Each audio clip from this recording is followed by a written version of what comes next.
और इस वक्त बड़ी खबर सूत्रों के हवाले से खबर आ रही है। कैबिनेट ने एक देश एक चुनाव बिल को मंजूरी दे दी है और ये माना जा रहा है कि संसद के शीतकालीन सत्र, इसी सत्र में ये बिल लाया जा सकता है। कैबिनेट ने एक देश एक चुनाव बिल को मंजूरी दी है। हमारे सहयोगी अखिलेश शर्मा हमारे साथ जुड़ रहे हैं फोन लाइन पर। जी अखिलेश जी बताएं। देखिए, इसी सत्र में बिल लाने की बात थी और ये बात पहले आ चुकी थी कि सरकार चाहती है कि इस पर एक व्यापक सहमति बने, एक आम राय बने, और यही कारण है कि सरकार ने ये फैसला भी किया है कि बिल को लाया तो जाएगा इसी सत्र में, लेकिन इस पर तुरंत इसी बिल को इसी सत्र में पास करने की इस तरह से कोशिश सरकार नहीं करेगी, बल्कि कोशिश ये होगी कि इस बिल को एक संयुक्त संसदीय समिति के पास भेज दिया जाए, जेपीसी के पास भेज दिया जाए, ताकि जो तमाम हितधारक हैं, जिसमें कि राजनीतिक दल हैं, आम जनता है और साथ ही साथ राज्य विधानसभाओं के स्पीकर हैं, सबसे चर्चा होगी, विचार विमर्श होगा और इसके साथ ही एक आम राय बनाने की कोशिश की जाएगी। महत्वपूर्ण बात यह है कि ये संविधान संशोधन होगा और इसमें 6 बिल पारित होने हैं, जिसमें कुछ 1-2 बिल ऐसे भी जिनको राज्य विधानसभाओं की मंजूरी भी जरूरी है। तो इसलिए जब तक आम राय इस पर नहीं बन पाएगी तब तक इनको अमल में लाना मुश्किल होगा। यही कारण है कि सरकार चाहती है कि विचार विमर्श हो, व्यापक सहमति बने और इसीलिए जेपीसी को भेजने की बात इसकी है। लेकिन महत्वपूर्ण कदम ये उठाया गया है कि आज जो कैबिनेट की बैठक हुई है उसमें one nation one election bill को मंजूरी दे दी गई है और इसके साथ ही सरकार की कोशिश होगी कि इसी सत्र में इस बिल को रख दिया जाए।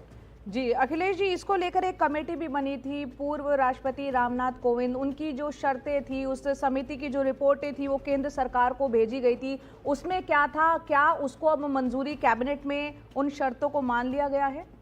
जी हाँ, ये बात जो थी रामनाथ कोविंद कमेटी की, जिसमें कि खुद गृह मंत्री अमित शाह भी शामिल थे, उस कमेटी ने सिफारिश की थी कि देश में एक साथ सारे चुनाव कराए जाने चाहिए और सितंबर में कैबिनेट ने उस रिपोर्ट को भी अपनी मंजूरी दे दी थी। तो इसमें स्पष्ट तौर पर यह कहा गया है कि लोकसभा के साथ सभी राज्य विधानसभाओं के चुनाव भी करा लिए जाएं और उन चुनावों के समाप्त होने के 100 दिनों के भीतर जो स्थानीय निकाय हैं पूरे देश में, उनके चुनाव भी एक साथ करा लिए जाएं।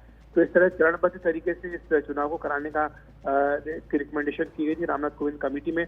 और कल ही रामनाथ कोविंद ने ये भी कहा है कि अगर एक देश एक चुनाव होता है, यानी सारे चुनाव एक साथ होते हैं, तो जीडीपी जो है देश की वो 1 से 2% तक बढ़ जाएगी, ऐसा विशेषज्ञ मानते हैं। तो इससे आर्थिक लाभ भी देश को होगा, ऐसा इस कमेटी का मानना था। तो इसीलिए सरकार ने इस कमेटी को अपनी मंजूरी दे दी थी और अब बिल को भी मंजूरी दे दी है। माना जा रहा है कि जल्दी ही इस सप्ताह या फिर अगले सप्ताह सरकार ये बिल संसद में रख देगी। लेकिन हम ये जानते हैं संसद का शीतकालीन सत्र जिस तरह से गतिरोध बरकरार है, हंगामेदार है, ऐसे में अगर ये बिल आता है तो आगे की प्रक्रिया क्या रह सकती है? देखिए, जैसा मैंने कहा है कि सरकार चाहती है कि इस पर व्यापक विचार विमर्श हो, सहमति बने और इसलिए जेपीसी में भेजने की बात इसको हो रही है। इसके लिए एक संयुक्त संसदीय समिति बनाने की बात हो रही है।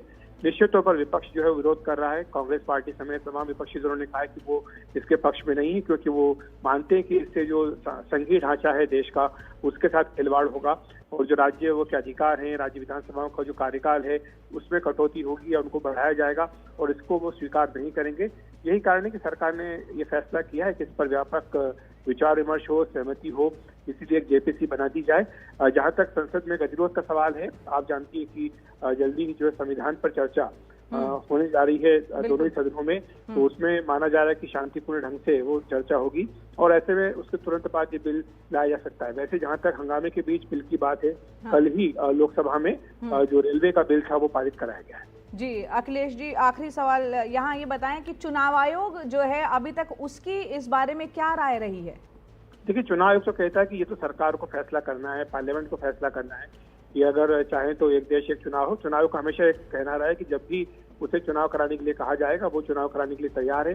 बल्कि चुनाव आयोग तो समय समय पर इसके पक्ष में अपनी दलील भी देता आया है। वो कहता आया है कि ये सारे चुनाव एक ही साथ होने चाहिए, क्योंकि जो अलग अलग चुनाव होते हैं इससे निर्वाचन करने में भी और साथ साथ तमाम तरह की दिक्कतें हैं, प्रशासनिक दिक्कतें वो होती हैं।